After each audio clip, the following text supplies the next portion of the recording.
Sejam bem-vindos a mais esse episódio aqui no meu Chopp. Hoje a gente está fazendo um tour em Porto Alegre, na verdade esses últimos 3 dias, e a gente veio visitar a editora Crater, do Diego, que recebeu a gente muito bem, já até recebeu a gente com cerveja, a gente já explica melhor por que tem cerveja aqui, mas seja muito bem-vindo, obrigado por ter topado Obrigado, esse prazer. bate-papo. Diego, que para isso. quem não conhece, além de ser proprietário da editora Crater, né, dos sócios, acho que tem mais, né? Tem mais um sócio. Mais um sócio. Ele também faz alguns eventos aqui muito legal do mundo cervejeiro, né? Que é o nosso assunto principal aqui. Beleza? Seja bem-vindo mais uma vez. Verdade. Obrigado. Eu tô nesse corre aí cervejeiro desde 2013. Na verdade, comecei a fazer minhas primeiras cervejas caseiras no fim de 2011. E aí em 2013 ainda foi amador, assim, só que um amigo meu estava se preparando para abrir uma cervejaria e a gente fez, sei lá, umas 40 cervejas num ano, assim, né, Legal. modo de estudo, digamos assim. E desde então estamos aí na cena. E a editora, ela veio em qual ano e qual que era a intenção naquele momento de fazer uma editora que é focada 100% em literatura cervejeira, digamos assim? Quando veio a editora, eu já estava há 4 anos fazendo eventos de cerveja e na época eu ainda estava de sócio da Suricato, que é uma cervejaria aqui de Porto Alegre. Então eu não estava tão pressionado por que a editora fosse um negócio, né? A gente, como eu falei, comecei de forma amadora, no bom sentido, né? De quem gosta e de quem trata como um hobby mesmo. E apesar de ter a sorte de ter morado fora e ler em inglês, eu entendo, até hoje é assim, né, que o nosso mercado não vai crescer e se profissionalizar se a gente não tiver conteúdo técnico acessível em português, né? Assim, você vai para uma cervejaria ou uma fábrica de insumo, equipamento, ninguém é obrigado a dominar um segundo idioma, né? Em geral, você está falando pessoal que tem estudo nível técnico, é uma pressão que não tem, é desproporcional, né, com a função, esperar que as pessoas leiam em inglês, né? Então a gente surgiu com essa vocação, com esse desejo de fazer uma contribuição e como eu disse, na época, como tinha outras coisas acontecendo em outras escalas, não tinha tanta preocupação de que, óbvio, a gente não queria perder grana nem nada, mas começou por pura vocação e depois a gente começou a ver como ia transformar em algo sustentável, né? Legal. Qual que foi o primeiro livro que vocês editaram?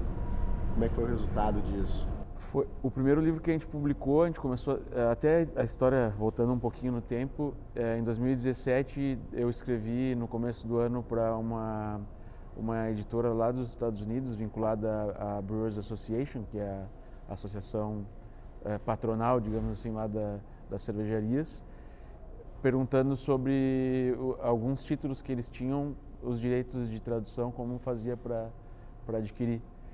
E quase simultaneamente o meu atual sócio, que é o Pedro, que mora em Curitiba, morava em Curitiba, agora ele mora na Polônia, tinha escrito também, e aí a editora, a pessoa, né, a responsável, sugeriu que a gente conversasse antes de pensar em concorrer. E a gente nem se conhecia, né? Eu moro em Porto Alegre, ele morava, né? E aí eu fui, visitei, fui uma segunda vez. Quando eu fui a terceira, a gente já se acertou e foi para começar a trabalhar. E aí o primeiro título que a gente escolheu, que a gente sabia que tinha que ser algo amplo, que nos permitisse atingir tanto cervejeiro caseiro quanto cervejeiro profissional, foi um livro que a gente gosta muito até hoje, que se chama Radical Brewing, que é do autor e cervejeiro Randy Mosher, que a gente teve a oportunidade de trazer ele em 2019 e além de um baita escritor, é um baita cara, assim, foi muito divertida a turnê dele por aqui. Legal, sensacional. Então, assim, basicamente, não sei agora, mas nesse momento, nesse primeiro momento, vocês, então, traduziam livros. Não entendi errado. A gente ainda, isso não, quando a gente estabeleceu missão, visão, valor, não é esse o propósito da editora, mas para você ter uma noção, Até hoje a gente está publicou agora, né? Ficou pronto quarta-feira, ou há 2 dias, o nosso 10º livro, e 8 são traduções e só 2 são autorais. Não é um desejo, não é algo que a gente constrói, ao contrário, a gente fez até um edital no ano passado para estimular profissionais, jornalistas, estudiosos brasileiros a publicarem. Esse livro deve sair ou no fim desse ano ou no começo do outro ano. Aí vai ser o nosso 3º livro autoral, mas é um processo muito demorado, né? Escrever um livro é um processo muito exigente e nem sempre rentável, né? Assim, eu diria até que talvez na maioria dos casos para o autor não seja um grande negócio publicar, tem royalties, se remunera, mas se não vender um volume muito expressivo, você pode ter trabalhado 1 ano, 2 anos, talvez só para ver seu nome publicado, né? Então, assim, nesse momento, qual que é o momento da editora Crater? A gente acabou de lançar um dos principais títulos para cervejeiros caseiros, né?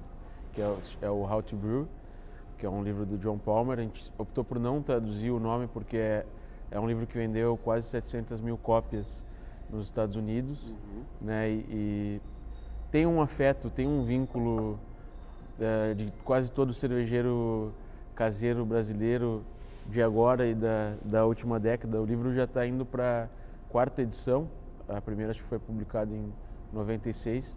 Então, praticamente todo mundo que faz cerveja hoje, pelo menos um capítulo ali, deu uma folheada numa edição em inglês ou alguma cópia pirata por aí, né? E a gente festeja muito, assim, desde o começo da editora tinha aí como um dos objetivos, mas é um livrão, né? Um livro de 600 páginas, é bastante exigente. O livro, conforme aumenta o volume de páginas, encarece também a produção. Então a gente esperou juntar um pouco de elementos aí a nosso favor para finalmente sair com esse livro. Mas estamos muito felizes, assim, eu estava até fazendo... É emocionante, né, mano, tá ligado? Tipo, tu, sei lá, 12 anos atrás, tava pegando o livro na mão e estudando e dando teus primeiros passos na cerveja. E aí, de repente, agora, tipo, voltando àquela batida da missão mesmo, né? E de encarar como algo que a gente entrega. O amor, né? É um livro super educativo, que é bem pedagógico para quem está aprendendo a fazer cerveja. Então a gente espera tocar essa pessoa, ajudar e de alguma maneira contribuir para que faça melhores cervejas como hobby mesmo, que seja agradável, que erre menos para mais cedo provar boas cervejas feitas por si mesmo, né? Eu acho que esse é um dos propósitos, assim. Você acha que esse livro é o livro que você indicaria para a pessoa que está entrando no mundo de produzir cerveja, né? Um cervejeiro caseiro mesmo, começar a ler? Ele é denso, assim, mas tipo, ele tá todo quebrado em blocos menores de conteúdo, né? Então, quando me perguntarem, porque antes a gente tinha vários livros que atingem desde o conhecimento básico até o intermediário. Esse é um caso também, tem até algumas coisas que são avançadas mesmo, mas tem tudo ali, né? Então, se tiver que escolher um só, digamos que o orçamento é para um livro só, esse é o livro, né? Esse é o livro com certeza. Legal. Repete pra gente o título dele e como é que ele encontra o livro. O título, a gente manteve o inglês muito mais pelo reconhecimento, né? Que é How to Brew, que é como fazer cerveja. E hoje, por enquanto, ele está disponível no nosso e-commerce e desde ontem começou aí também para os nossos parceiros de loja de insumo e algumas livrarias também em breve vão ter disponíveis. Sensacional. E aí você também é muito conhecido aqui em Porto Alegre, principalmente no meio cervejeiro, por ser um produtor de eventos aqui, vamos falar, já produziu o concurso, né? Tem um evento agora para esse ano ainda, não é? Na verdade tem 3 eventos. Três eventos. Vamos falar sobre isso. Qual é o evento que tá para sair agora e como é que tá aceitação do público que gosta de cerveja artesanal aqui em Porto Alegre? Em ordem cronológica, a gente tem agora em outubro, no fim de outubro, a Copa Cervejas da América, que é um concurso de cervejas que vai ter a final no Chile. A gente fez a etapa do Brasil a gente fez aqui, nesse espaço que a gente está gravando. E teve uma boa adesão, considerando a pandemia. É um evento bem mais técnico e para cervejeiros profissionais. E esse vai agora, o que fica de atividade é só lá no Chile mesmo.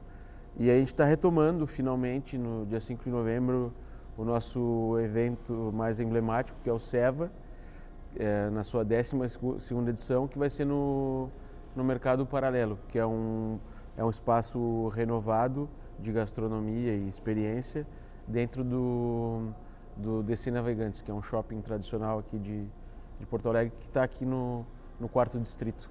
Legal. E aí, por fim, a gente encerra a agenda do ano, aí muito mais como apoiadores do Encontro Nacional das Acervas, que é um evento que está indo para a 15ª edição, sempre auto-organizado pelas associações de cervejeiros caseiros. Essa edição ela é organizada pela Acerva Catarinense, então o evento acontece em Floripa no feriadão do dia 15 de novembro. Fantástico. Todos esses eventos, eles são abertos ao público? Como é que funciona para estar dentro do evento? Prestigiar o evento, melhor dizendo. Na verdade, o único que é aberto 100% é o do dia 5 de novembro, que é um festival de cerveja que vai ter mais de 30 cervejarias, com música ao vivo, entrada franca, esse zero barreiras. Né? O do Chile está muito mais vinculado a quem produz cerveja profissionalmente. Vai ter um evento final aberto ao público, mas aí é para os chilenos, né? E o das acervas é só para associados das associações cervejeiros caseiros. Hoje, com a tua experiência, você já está no mercado cervejeiro de alguma forma, desde 2013, como é que você está vendo o cenário de cerveja artesanal, tanto em Porto Alegre, no Brasil, ou até na América Latina, agora que você já pode falar, né, que está indo para o Chile também. Como é que você está enxergando esse mercado? Tem ainda, acho que um grau de incerteza grande, assim, né? São poucos meses desde que dá para dizer que as restrições todas foram interrompidas. Em alguns países até ainda estão com medidas mais rigorosas. Tem uma questão, acho que várias cervejarias das pequenas se endividaram e estão agora contando muito com esse próximo período, verão principalmente, para ver como vai a coisa responder, né? Tem o desafio, eu acho, também da macro, né, da economia, que não é só o nosso mercado que se vê impactado, né? Eu acho que a gente vai ter como todas as eleições presidenciais no Brasil, tem ali um primeiro semestre de todo mundo dar uma apertada e tratar de avançar com seus próprios interesses e politicamente é muito incerto, né, o que vai acontecer. Assim, eu estou tentando, alguns anos atrás, pré-pandemia, eu era bem mais otimista, assim, né, e agora tentando olhar com cautela, né, e eu acho que vai ficar e vai sobreviver quem, por um lado, tomar passos relativamente conservadores, mas também que não tiver tanto medo de se endividar um pouco mais, porque a coisa vai virar eventualmente, né? Só isso, é uma questão de tempo mesmo. Você acha que o aspecto de inovar o negócio, como a gente tem feito, trazendo o autosserviço, a pessoa hoje pode comprar um chopp, talvez nem seja um copo, ele pode experimentar de 100 ml se ele desejar, através da câmera do celular, né? Você acha que esse aspecto de inovação que a gente está trazendo pode ajudar? Eu sou um firme defensor da inovação, até se os projetos que eu tentei criar ou eventualmente conseguir, mesmo a editora, apesar de livro impresso não ser nenhuma novidade, não tinha nenhuma editora dedicada a livros sobre cerveja, né? Quando a gente fez eventos aqui também não tinha nada acontecendo, então eu acho que inovação é a chave, assim, e realmente quem tiver... É difícil você ter resultados diferentes repetindo processos e as mesmas ações, né? Eu acho que é chave. Para mim, a questão do consumo local, mais do que um mote agora, talvez seja a única saída, né? Principalmente para cervejarias de menor porte, né? De deixar de sonhar com uma distribuição em nível nacional, porque isso impõe uma exigência tremenda, né? Principalmente para o mercado artesanal, né? Claro, que nem tem... transportar cerveja com cuidado e qualidade é muito complexo, sim. Mas tem, assim, a gente tem uma cidade como Porto Alegre é enorme, né? Tem 1,8 milhões de habitantes, né? Se tira a população super idosa e criança, sobra 1 milhão e alguma coisa de pessoas. Se tivesse uma média mensal de consumo de 1 litro de cerveja por habitante, que não é uma coisa absurda, fora de... A gente está falando de ter várias fábricas viáveis, né, na cidade. Claro que tem uma... Eu simplifiquei demais a coisa, legal. né? Não, sim, mas é legal que você toca num ponto bem interessante, que eu acho que hoje o foco da Meu Chopp é democratizar, né, a cerveja artesanal, levando a cerveja artesanal a pontos que talvez ela não conseguisse estar antes. Então hoje a gente tem máquinas autônomas, 100% autônomas, em posto de gasolina, supermercado, padaria, condomínio, clube, e agora também em eventos, né? A gente fez um festival agora, 6 dias de festival de música e cerveja artesanal 100% autônomo na parte de cervejaria, né? Com 30 cervejarias. E cervejarias que às vezes não conseguiam passar de poucos litros de produção mensal porque não tinha ponto de venda, né? Acaba ficando muito... fica muito nos mesmos pontos, né? Disputando os mesmos pontos, bar, restaurante, ou na sua própria cervejaria, amigos. E ali a gente viu que tem mercado para todo mundo, só falta ter um ponto de venda, aparecer de alguma forma para o consumidor final. E mais do que isso, a gente viu ali que tinha uma galera que não conhecia cerveja artesanal. Foi lá conhecer, sempre tem, toda a cidade tem aquela cervejaria que todo mundo conhece, artesanal hoje em dia, né? E ia lá, tem aquela cervejaria que eu nunca tomei, vou experimentar aquela. Tomava, às vezes aquela fila ficava um pouquinho maior, pulava para do lado e via, caraca, isso aqui é melhor ainda, entende? Então, eu acredito muito no crescimento, na curva de crescimento da cervejaria, da produção de cerveja artesanal, de venda e tal, mas eu fiquei muito feliz em ver o que eu vi no festival, porque eu vi que realmente dá para escalar muito mais para todo mundo, sabe? Para todas as cervejarias, desde a pequenininha que tinha lá, sei lá, que fabricava 1.000 litros por mês, olha lá, até aquela que fabricava, sei lá, 100 mil litros, 200 mil litros, e aí vai. Então, eu achei muito legal, eu acho que a gente está indo num caminho bacana. Você produz alguns eventos, como é que você vê essa oportunidade, essa possibilidade, melhor dizendo, de ter operações 100% autônomas lá de cerveja? Eu acho que, principalmente para eventos, né? A gente estava conversando antes das câmeras estarem ligadas, que eventos como os que a gente entregava, que em alguns momentos você tem um pico, assim, sustenta 2, 3 horas de público até o talo, e se não vender naquele momento, você não, você perdeu a oportunidade. Se tiver, pelo menos uma parte dessa demanda atendida por atendimento autônomo, o pessoal vai ganhar mais dinheiro, o público vai ficar mais feliz porque consegue acessar... Não vai faltar. Não vai faltar, não é isso, e consegue acessar mais rápido, né, porque ninguém gosta de fila, né, eu nunca ouvi falar de alguém que gosta de estar... Adoro estar numa fila. Talvez o velhinho aposentado que não socializa, né, mas não... E eu acho que é uma ferramenta, né, é uma possibilidade mais para cervejarias, e até assim, pode chegar até a um nível de abdicar de estar servindo e ficar só atendendo, né? Explicando e sensibilizando e tal.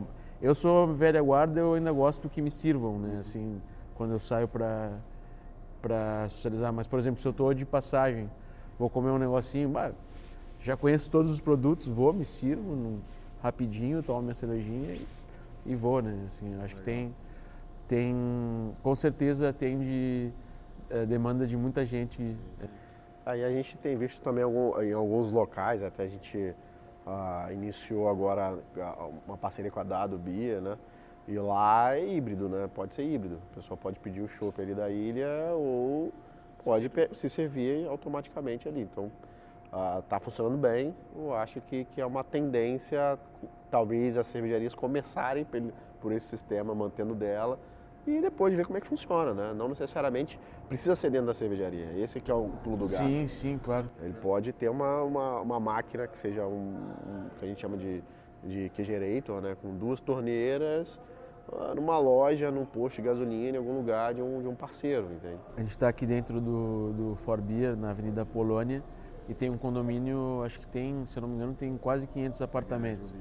E diria que uma parte expressiva das pessoas que moram ali é cliente daqui, né? Se eles tivessem a maquininha lá dentro, né? Tipo, o cara que queria só tomar uma, ele só desce, se serve o seu grau e ele volta para casa. Exatamente. Legal, cara. Diegão, muito obrigado por ter topado esse bate-papo. Foi um pouquinho rápido, né? Sua agenda é um pouquinho apertada, mas obrigado por ter parado para trocar uma ideia com a gente, como a gente fala lá no Espírito Santo. E espero te ver em breve aí, até quem sabe como parceiro. Beleza, irmão? Por favor. Obrigado por me convidarem. Tamo junto. Tamo junto. Boa sorte aí nessa missão de democratização. Vamos que vamos, é só o começo. E você que acompanhou até aqui, muito obrigado pela sua audiência. A gente se vê no próximo programa e vamos que vamos. Brinde.